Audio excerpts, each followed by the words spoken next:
Pasando sí, ahora sí, al primer módulo, que tiene que ver con ganadería y ambiente, que esté auspiciado este módulo específicamente por Gentos, que Gentos a través de las praderas y de un concepto de la praderización y esto de la huella de carbono, están sumamente involucrados en este tema, en esta herramienta de las praderas como herramientas de la sostenibilidad ambiental.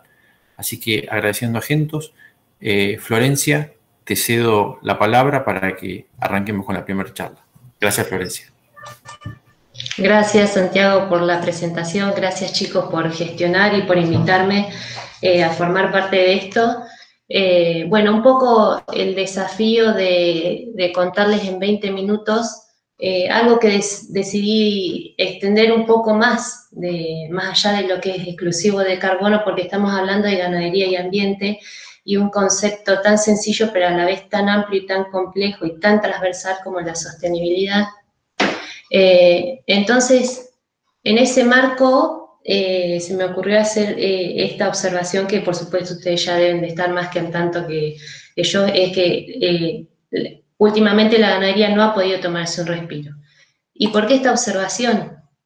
Y acá aparecen como un semieje expresado cuáles han sido los impactos en los que se los ha acusado últimamente al sector agropecuario, la ganadería en particular, están en el ojo del torbellino, y tres de los 4 elementos de la tierra que se le acusa a la ganadería de estar impactando fuertemente. Tenemos el agua, tenemos la tierra, tenemos el aire, ¿y qué es lo que frecuentemente se ve de eso? Del agua aparecen cuestiones como estas, por ejemplo. Solemos ver que para producir 1 kilo de agua se necesita más de 15.000 litros, para producir 1 kilo de carne, más de 15.000 litros de agua, y lo comparan, por ejemplo, con lo que se necesitaría para producir frutas o verduras, que son alimentos productores primarios, mucha menos cantidad de agua y dan valores de alrededor de 700 o 10.000 litros. Y comparan con que esa cantidad de agua que se necesitaría para producir 1 kilo de agua es lo que una persona utilizaría para ducharse 1 año. Es muy frecuente ver este tipo de comparaciones y más que nada porque hace extremista la presentación de los datos. Pero también se habla muy frecuentemente de que a nivel mundial el sector agropecuario utiliza el 70% del recurso de agua dulce existente.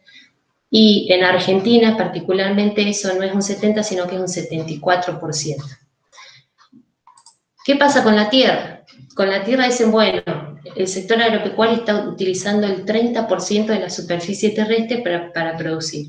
Entonces ahí entran cuestiones de justicia social, de incompatibilidad, de qué pasaría si en vez de producir ganado esa tierra se utilizaría para otros usos o para producir cultivos o frutas o verduras que directamente alimenten a la población.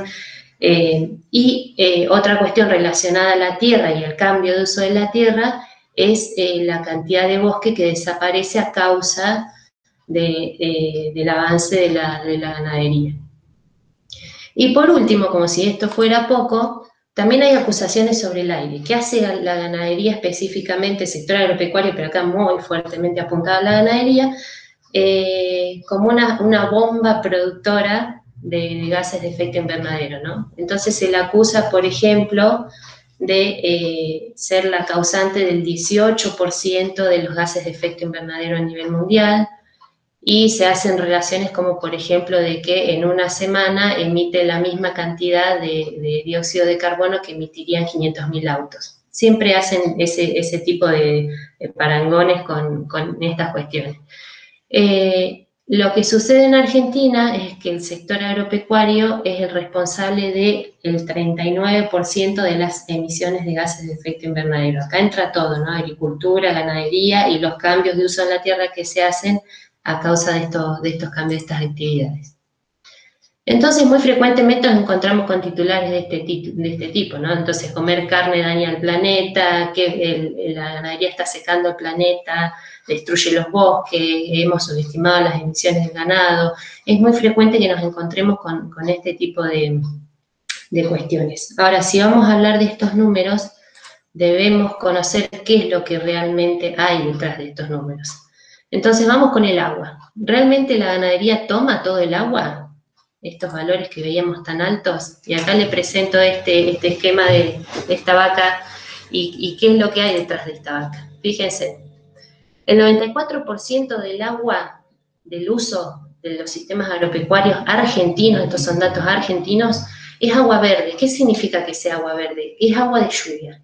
Es agua que el ganado en particular, hablando de ganadería, incorpora a su organismo a través del alimento y ese alimento lo incorpora a través de agua de lluvia, ¿sí? Es agua de lluvia. Ese 74% que veíamos que se utilizaba de agua en Argentina, el 94% es agua de lluvia. Es agua que de todos modos caería en ese lugar así hubiera o no hubiera ganados o sistemas productivos, ¿sí? Solamente el 3% es agua azul. El agua azul es el agua que se toma de distintos reservorios de agua, superficiales, subterráneas, lo que sea.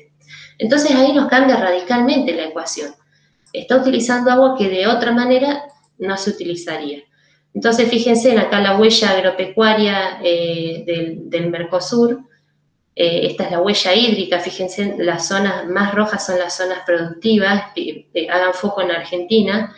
Esta es la huella alta, esta huella alta agropecuaria que se relaciona con ese 74% que veíamos, pero fíjense que tiene una alta relación con la huella verde y no así con la huella azul. ¿Sí? Esta huella azul acá, estas dos huellas, verde y azul, están mostrando todos los usos de todos los otros sectores también, industrial y municipal.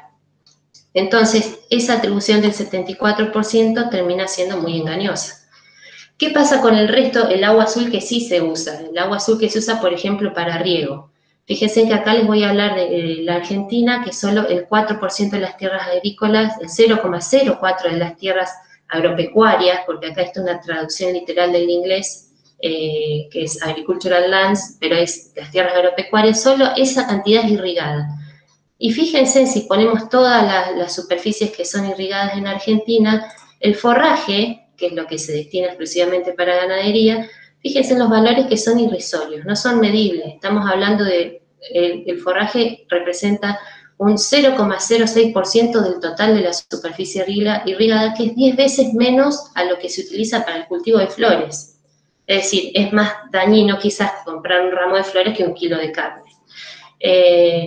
Y representa solamente un 0,02% de la superficie ganadera. Eso es lo que está bajo riego actualmente.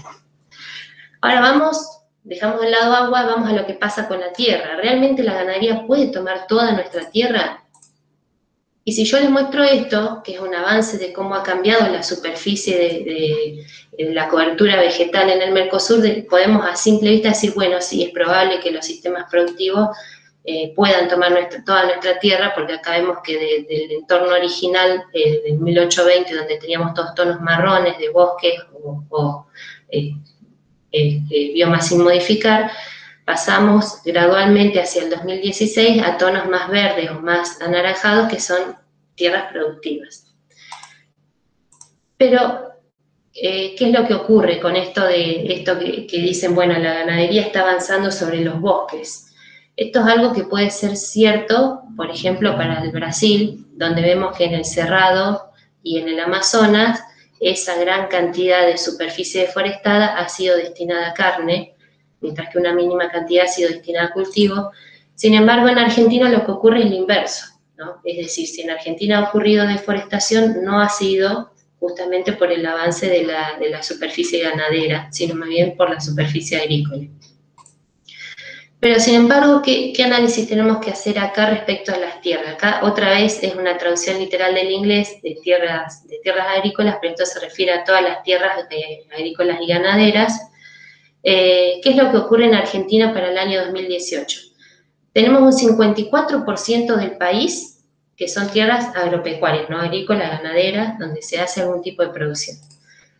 De esa cantidad, solamente el 27% es tierra arable. ¿Qué quiere decir? La tierra arable acá incorpora, además de los cultivos que son permanentes, incorpora los cultivos temporales, incorpora las praderas y a los pastizales temporales e incorpora las tierras de barbecho.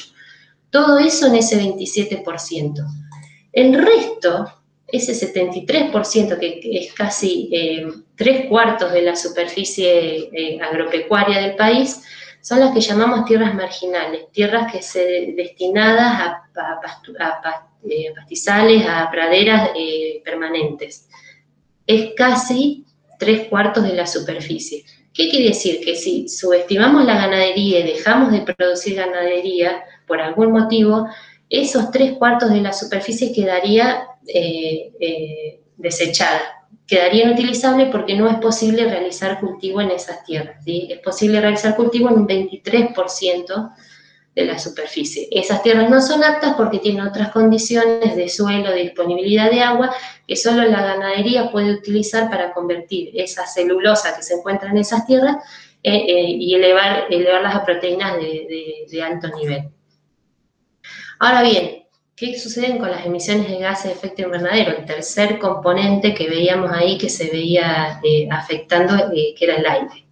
¿Qué sucede con eso? Bueno, y acá está el otro punto. La ganadería es acusada globalmente de ser una de las bombas de emisiones de gases de efecto invernadero, particularmente metano. Y fíjense, esta es una distribución de cómo son esas emisiones en distintos continentes del mundo. Lógicamente, la mayor cantidad de emisiones se encuentran en los países desarrollados, en desarrollo, perdón, porque son los países productores, ¿no? Los países que tienen gran cantidad de producción de ganado bovino, obviamente van a ser los que más emisiones produzcan y se acusan a esos países de ser los responsables del 80% de las emisiones de metano debido a ganado en el mundo. El Mercosur específicamente es responsable del 23% de las emisiones. Ahora bien, ¿qué pasa si ponemos en perspectiva todas las emisiones y dejamos de poner foco exclusivamente en las emisiones del ganado bovino? Nos encontramos con algo como esto, por ejemplo. Nos encontramos con las emisiones relativas que han tenido relativas no, o sea, absolutas, pero que han tenido distintos países, los top de los contaminantes, los top 5 de los países más contaminantes, y las emisiones de Argentina. Esto acá está contemplando todas las emisiones de todos los sectores, además del productivo, está contemplando industria, energía, residuos. Entonces nos encontramos con que desde 1990 a 2018 China ha tenido un incremento exponencial de las emisiones, Estados Unidos ha tendido a disminuir, pero sigue igual más elevado que en el 90, que es la línea de base, Unión Europea con una disminución, India terrible incremento, y Rusia también, pero todos con emisiones muy altas. Estos son los países más contaminantes, y Argentina aparece con sus emisiones por allí debajo. Si ponemos en perspectiva además las emisiones solo del sector agropecuario argentino, estas representan un 0,27% de las emisiones globales de carbono. No es medible. Valores menores al 1% ni siquiera son cuantificables. Entonces, esta es la perspectiva y cómo cambia la cosa cuando lo vemos desde otro panorama. Y acá aparece una gran diferencia y una gran potencia que tiene el sector productivo argentino en relación a lo que tienen otros países o otros sectores, que por ejemplo acá aparece una fábrica o qué es lo que ocurre con el sector energético, con el sector industrial y demás, que lo que hacen constantemente es utilizar un carbono que ya estaba guardado y ya estaba fuera del sistema, que estaba almacenado como en forma de combustible fósil, tomar ese carbono que se encontraba bloqueado y liberarlo, convertirlo en dióxido de carbono y liberarlo a la atmósfera. Entonces es una inyección constante de carbono al sistema. Por el contrario, fíjense qué tan complejo es lo que ocurre con nuestros sistemas productivos, donde tenemos un ganado que no hace más que tomar el carbono que ya se encuentra en el pasto, consumirlo. Ese carbono lo elimina, luego del proceso digestivo de fermentación entérica, lo elimina al aire con forma de metano, que luego de 10 años, solamente a diferencia del dióxido de carbono que liberan las industrias o la energía que perdura por más de 100 años, ese metano luego de 10 años en la atmósfera se convierte nuevamente en dióxido de carbono y en agua, que vuelve a ser tomado por las plantas, vuelve a ser consumido por el ganado. Entonces, además de favorecer algo que no favorece, por supuesto, los otros sectores, que es la incorporación de ese carbono en el suelo y que vuelve a quedar almacenado, ¿no? Entonces, este carbono forma parte de un ciclo, forma parte de un ciclo superior entre el ganado, el aire y la biota, y además favorecer la incorporación al suelo y funcionar como reserva de carbono. Entonces, ¿esto qué nos dice? Esto nos dice que si nosotros mantuviéramos constante en el tiempo la cantidad de ganado, no significaría una incorporación mayor al carbono que ya había en la atmósfera antes. Si estamos manteniendo constante el ganado y este carbono forma parte de un ciclo que cada 10 años se va transformando y vuelve a incorporarse en el sistema, no habría mayores alteraciones. Y fíjense que más o menos lo que ha pasado con la ganadería en la Argentina, ¿no? Acá estos son datos también tomados a partir de la década del 70 hasta el 2019. La ganadería, a pesar de sus fluctuaciones propias, se ha mantenido alrededor de las 53 millones de cabezas desde la década del 70. Es decir, no hemos tenido un incremento de la ganadería tal que implique una inyección mayor al carbono que ya traíamos de antes de la década del 70. Y estos números se mantienen también un poco yendo hacia atrás. Entonces, ¿qué sucede si en vez de hablar de emisiones constantemente, hablamos de balance? Las emisiones las tenemos muy bien medidas, pero ¿qué es lo que se está contabilizando actualmente en el inventario? Los inventarios se están contabilizando en ese 39% que les mencionaba hoy de las emisiones de gases de efecto invernadero atribuidas al sector rural. Ahí solo se están contabilizando el secuestro en las tierras boscosas que representan apenas un 7% de la superficie de Argentina. Pero ¿qué pasa si contabilizamos el 81% de las tierras de pastoreo que también nos podrían estar dando una capacidad de secuestro de carbono? Entonces, un inventario de emisiones no es un balance de carbono. Si vemos cómo han variado desde la década del 70 hasta el 2016 las emisiones del sector total, las emisiones del sector rural argentino, vemos que estas han sido las emisiones hechas en el nivel 1 de IPCC, que solo contempla el 7% de las tierras boscosas como secuestradoras de carbono. Entonces vemos que contemplando solo esa superficie, este es el secuestro de carbono posible en Argentina, y por lo tanto el balance, si hacemos la diferencia entre lo que se emite y lo que se secuestra, el balance es constantemente negativo, es decir, es un sector emisor.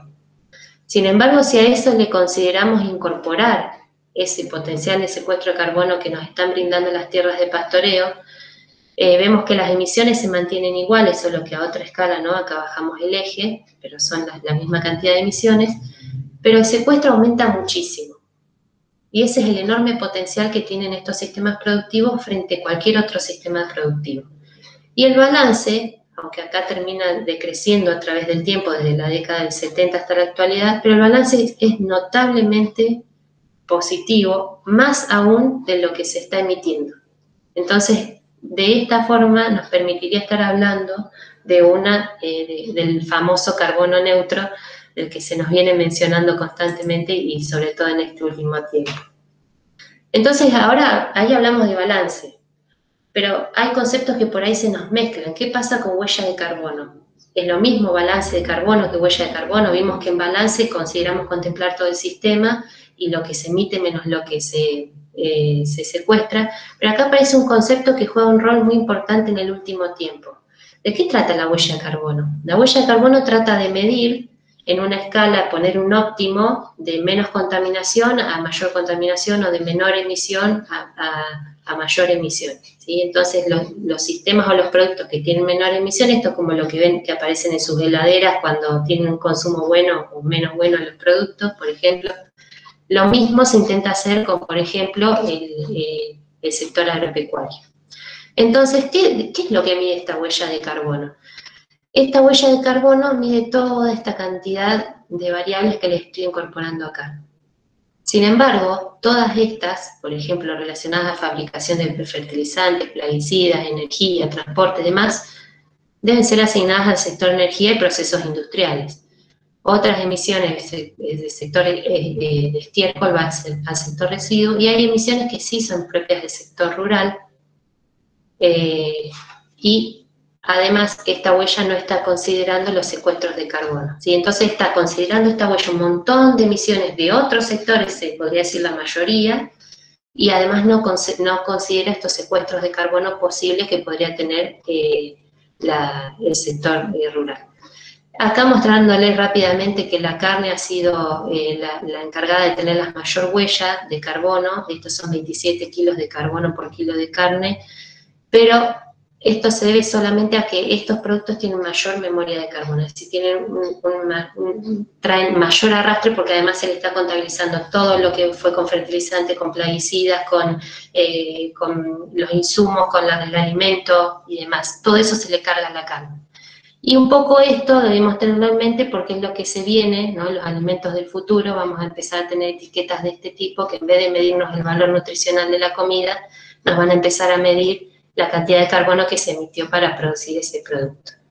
Y un poco es esto, ¿no? Es la ley del gallinero, o aceptamos las leyes, las reglas, o nos quedamos afuera, ¿no? Entonces un poco de ahí juega la importancia de la huella del carbono. Pero así. Entonces, en el marco de esto se nos presenta dos grandes desafíos, por simplificar muchísimo la cuestión. Por un lado el desafío global y por otro lado el desafío local.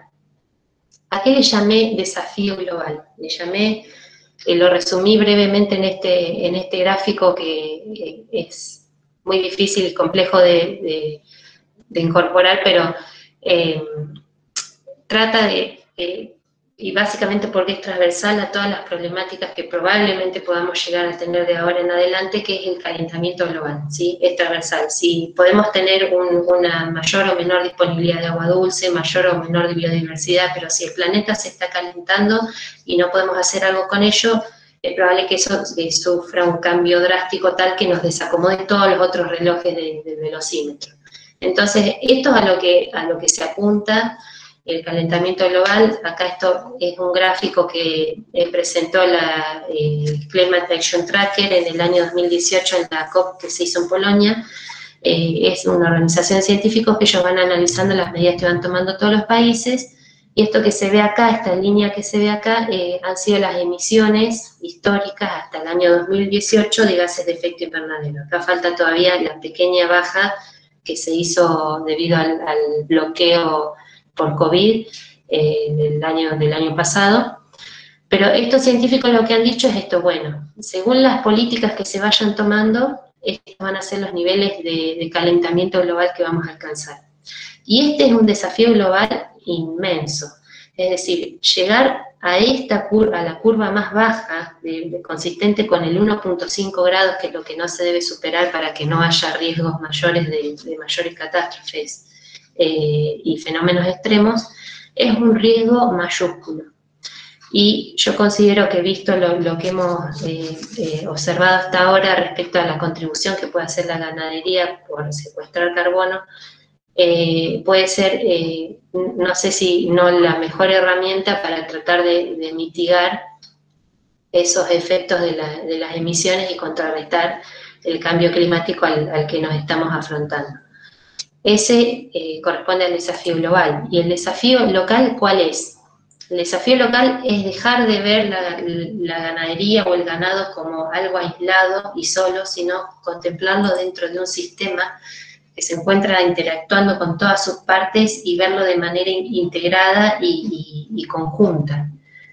Entonces el desafío local corresponde en armar este rompecabezas, ¿no? Y acá en una forma muy sintética les puse distintos planteos productivos, desde una soja, un trigo, un maíz, una ganadería extensiva, semi-extensiva, intensiva y forestación.